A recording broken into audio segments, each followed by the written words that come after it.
This is Umar for BoxNation. We're in Birmingham.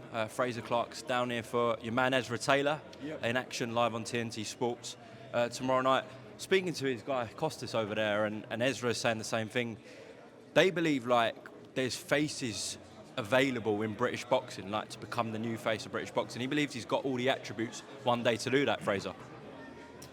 Listen, all I can tell you is this: the guy works. The guy works harder as hard as anyone I know in the game.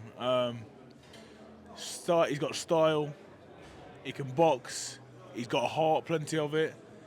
And like I say, right now, this is like sort of the change of the guard. You know, in the next couple of years, the space available, people want to become superstars. And like you say, I think Ezra has got every attribute. You know what I mean?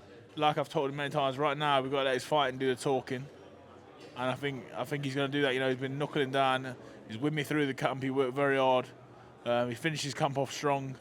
So I'm looking forward to seeing him in action. I think he's saying that because obviously you've got to have the fighting ability, the dedication to the sport. But in this professional game, you've got to have, he's not short of saying it, the looks, the swagger, the chat. And he has actually got that, Ezra Taylor. Yeah, of course. I think, you know what I've definitely learned? Boxing and fighting that's the number one. That's the number one. You do that good. I mean, you don't have to talk too much if you do that good, but to be able to talk, to look good, and that obviously is an added bonus. And Ezra's got that in abundance. Frazer, it's been a few weeks now since Riyadh. How's life? Are you okay? Yeah, it's been an interesting few weeks. Difficult at times, but again, I'll just say my thank yous now. You know, I want to thank everyone that has messaged me and reached out. There's been so many of you, from promoters to fans to fellow boxers, ex-teammates, general public, people in Australia, New Zealand, or just all over the world. Basically, people have reached out just to check on my health, basically, because I know how it looked. I just want to assure everyone it looked a lot worse than it was. You know, I've got a fracture in the cheek, 2 fractures, which I've actually had before in my career. So we're all good. We're doing good. It's been nice to get to spend a bit of family time. But obviously the result was devastating, and that's still going to hurt in the heart for a little while. But I'm going to get to terms with it, come to terms with it, and I had a few good calls off a few good pros. Loads, to be fair, but the ones like Bellew, Chisora, AJ, you know, good people that have suffered defeats and come back from them. And Derek said a good thing to me today, you know, because he must have knew what I was doing without even seeing me or speaking to me. He goes, listen, stop hiding away. You got to come back to boxing. If you either get to a show or I'll drag you to a show. Do what you'd usually do. And usually I'd be here at these workouts and weigh-ins and the shows. So you know what? I'm a big man with thick skin. I got knocked out. I got put on my arse brutally. It's up to me now to come back and fix that. And I can do that with these 2 hands. And in time, I'll do that. Well, Frazer, you'll know this, being around the sport for so long. Boxing can be quite a toxic place. Yeah.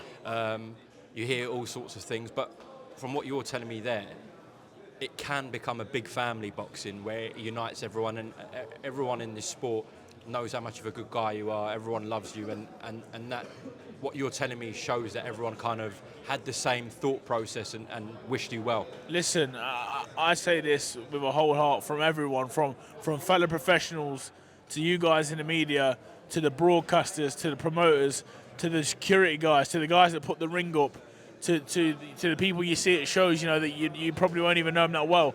Everyone's had a message for me, and unfortunately I've not been able to message everyone back because there's just so much of it, but you know, it doesn't go unappreciated. Let's not get it twisted.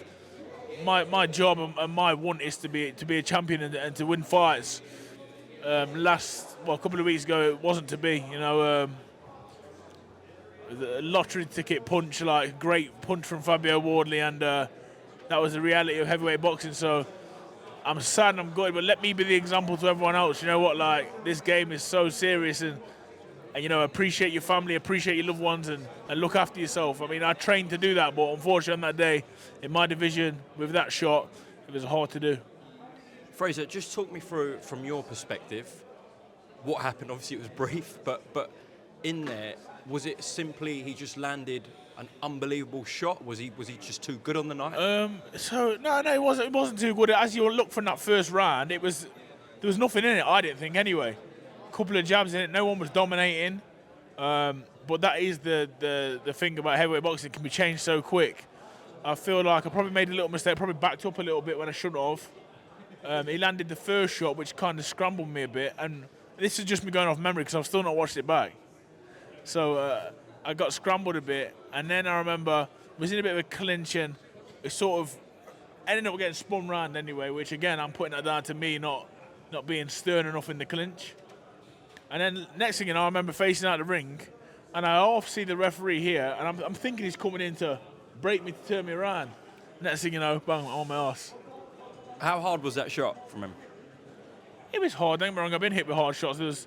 I think there was one specific one that really, obviously the dent. I can remember trying vaguely to fight back, being a little bit caught up in the ropes. And that's all she wrote, basically. I guess what was surprising from ringside for people who are watching on TV, I was there at the first fight, and both of you took some ridiculous blows. I mean, the chin and heart both of you showed was tremendous. I don't think anyone, listen, anything can happen in heavyweight boxing, but I don't think really, genuinely, anyone was picking an early stoppage for yourself or Fabio in that fashion because of the chins you both showed in that first fight. Let me ask you this straight up question. Do you think something was took out of you in that war with Fabio? No, not at all. I feel like I was the best version of myself by a country mile going into that fight. I feel like I was more gutted that no one got to see what I had on offer from the training camp and the way that I was looking in the gym. We all know it. Listen, fight night means everything. I can't explain it other than in this division, if you get hit with big shots, that can happen to anyone. And we've seen it happen in the past to people. Like I said, I've had a few conversations with people. My gutter is, I know that can happen to anyone. My gutter is that's happened at British title level when I had higher expectations for myself, and I still have. But I've had a lot of people say, listen, that fight wasn't a British title fight. That could have been a lot higher level. But it is what it is. You know what I mean? It was a British title fight. And listen, man, it's going to take some bouncing back from, but we're more than up for the challenge. You know me. And if people don't know me, they need to know that I'm not anyone else. I'm not just a regular guy. I've got some dog in me. I've got some fight in me and heart in me like anyone. So whatever I've got to do to get back to that stage, I will do that. Well, you even showed that in the rematch. I mean, you landed a peach of an uppercut when you were really hurt. Yeah, I didn't even. To be fair, through it, I didn't even know what was going on. Like I say, I think the first one he caught me with was on like top of the side of the head. So it like were you scrambled? Scrambled me, yeah. So I was just thinking, listen, hit him, get to hold him, do. Listen, I know what to do to nick him in it. Do you know what I mean? I was thinking like, let's try and nick him in it. In hindsight, now I probably should have lent over the lent over. There he is, the mastermind bastard. Ben. Can I bring you in for a second? Yeah, I should have lent over the ropes for a minute, but I didn't. That's all right, mate. Yeah, I didn't, and that's how it goes. Sorry, you come around that way. Big respect, mate. You're right. You're good. Yeah, I'm good, mate. Thank you for the message. Just bring you in for a minute, Ben. Frazer was just saying the amount of support he's received. He's a class guy. Yeah, class I mean, act. this guy and probably, to be honest, everyone from their gym, everyone's had time to drop me a message. I couldn't get back to everyone. I've obviously seen a few, liked a few back, but no, you know what? Like when things like happen in boxing, it really does show the character of people. Just give the mic to Ben and just look. He's taken it so well. We were worried for him on the night. It was such a devastating knockout by your man Fabio. But just want to say a word about Frazer, Ben, and how he's taken the loss. Yeah, it's boxing. We know that these things can happen. Frazer's a top quality fighter, and I genuinely do think he's got some big nights ahead of him, some big successful nights ahead of him. He's a fantastic fighter. Fabio has got that power to be able to do that, and that can happen to anyone. Unfortunately for Frazer, that happened there, and it's difficult to deal with. Do you know what I mean? But I've had to deal with big losses as a coach, and it's hard when you work as hard as these guys do. It's really, really, really hard. And but like you said, he's had a lot of support. He's had a lot of support because he's a top guy, as well as a top boxer, and everybody in the game knows that. And everybody wants to show him support, and everyone knows he'll come back again because of that. I was just saying to him, even when he was really hurt, he landed a peach of an uppercut on Fabio. Yeah, he did. Look, I genuinely do. Not think I know Frazer's got some big successful nights ahead of him. It's one of them things, unfortunately. That, yeah, it's a sport, we as a team, we suffered a big loss not too long ago, so I know how hurtful and how painful that can be. And like I say, he's a top guy, so obviously that's why everyone's wanting to show him support, and everyone knows he'll be able to come back and still have success. Ben, I know Shabaz is weighing in soon, so I'll let you go. Thank you. Cheers, man. Good to see you, mate. All the best, mate. All right, take care. But that sums up what we were talking about earlier. Yeah, listen, man. It's never personal, is it? You know, I've had a few messages off Fabio, exchanged a few messages. It's all love, man. Like, listen, I'm hurt and I'm upset inside. Yeah, you'll never understand like the feeling, but I'm a man and I take it like a man. Do you know what I mean? Like, it's never personal. Just make no mistake about it. If this was me on the other side of the fence, I'd be smiling like Fabio is, and I'd be happy as Fabio is. So there we go. Frazer, I do have to ask you. A lot's been made of Ben Shalom's comments about the gloves, etc. Obviously, Frank's had his say. Fabio's had his say. Can I get a comment, a response about Ben's comments? Well, just that I've not seen any of that. I'm slowly integrating back into the social media world, and I don't think I'll go back and watch anything because I'm trying to pick myself up. You know, I'm trying to look forward rather than everything that's going on. And the top and bottom is I got beat. I got knocked out badly. So you know, I don't think that's gonna. It's probably not my place to say. Probably one thing I can say is that there was a few mumbles about the gloves beforehand at the rules meeting, but I was still happy to fight. I was in fight mode then. There's not too much to say about it, you know. Whatever their comments are, you know, there's a few people in my team that did feel strongly about the gloves, but you know, you have to speak to them because I wasn't interested in that. And as a fighter, you know, that's nothing to do with me. I just get in there and fight. And I guess everything got passed by the border control. And listen, they're doing their job, aren't they? Do you know what I mean? So, other than that, yeah, I ain't got much to say, mate.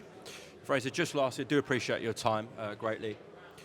So I saw you actually shared to your Instagram Sky Sports' post about you and Johnny Fisher meeting down the line. Yeah. I know it's been, you know, it's still kind of fresh in your mind, the loss, and you've probably not been thinking about boxing too much, Frazer, but we're never really thinking about a fight with you and Johnny Fisher. This is where you're wrong, though, Umar. I'm not stopped thinking about what's next because, you know, a lot of people think I'm about 55 years old and I'm done off that, and that was, you know, inevitable waiting to happen. That's not the case. Someone told me about that. You know, like I say, I'm off the socials for a minute. I've just got someone taking over that for a little bit. You know, just a little bit of family time. I bet they kept you busy at Halloween. Yeah, last they night. kept me busy. You know, they're here. Listen, that's my priority right now. You know, to spend some good time with them because it's been a long time. You know, long camp, hard up and downs, and it got harder last week. So there we go. But the likes of Fisher and Atalma, who probably weren't on your radar heading into the Wardley rematch, is that something a conversation you'd entertain moving forward? Well, listen, when you take a loss in boxing, you don't call as many shots as you did beforehand. Do you know what I mean? So fair enough. So basically, you know, and that's not bullshit about it. There are fights that I thought about before that anyway, because I just knew it in the future. What we've got in Britain right now is we've got a pool of heavyweights. We can all have big nights. Do you know what I mean? Like against each other, and because of that loss, you know, it could be a blessing in the fact that, you know, these fights might actually happen. Now, I'm not sure they would have happened before, but for one reason or another. Maybe we're in a position now where I need to fight these guys. Who knows? Listen, I'm happy to fight anyone. They're both good guys. We're probably on our own separate journeys. They're probably looking one way. I'm probably looking a few different ways. You know, I definitely need a few rounds to get back in there, and then the world's up to me. You know, if them big fights are on, I think me and Johnny just be a British classic. I think people would love it. You know, he's a top guy, and like I say, I've got so much respect for him as a fighter, and I've been the one that's been saying about Johnny Fisher for the longest that he's so underrated. This big bull, I think he's more than that personally. I've been in the gym with him. I've seen the way him and Mark Tibbs work. I've seen how he listens, seen how he takes instruction. I've never once said that would be a fight that would be easy for anyone in the British boxing. I know I really do think he's dangerous fighter. So listen, we'll see. Like I say, nothing's changed that much. I still think we was going to fight or to fight eventually, but you know, obviously we'll see how he gets on against Dave Allen, which I think he'll breeze through that, to be honest. And then listen, I'm here for the conversations, man. Don't think I just came up here to watch Ezra weigh in, mate. I'm here to talk business as well. Well, listen, I'm glad that's the case. And Frazer, I'm glad you're also well, and I'm sure I speak for everyone in boxing about that. So appreciate your time, and hopefully we get some news on you soon. No, thank you very much, man. Thank you.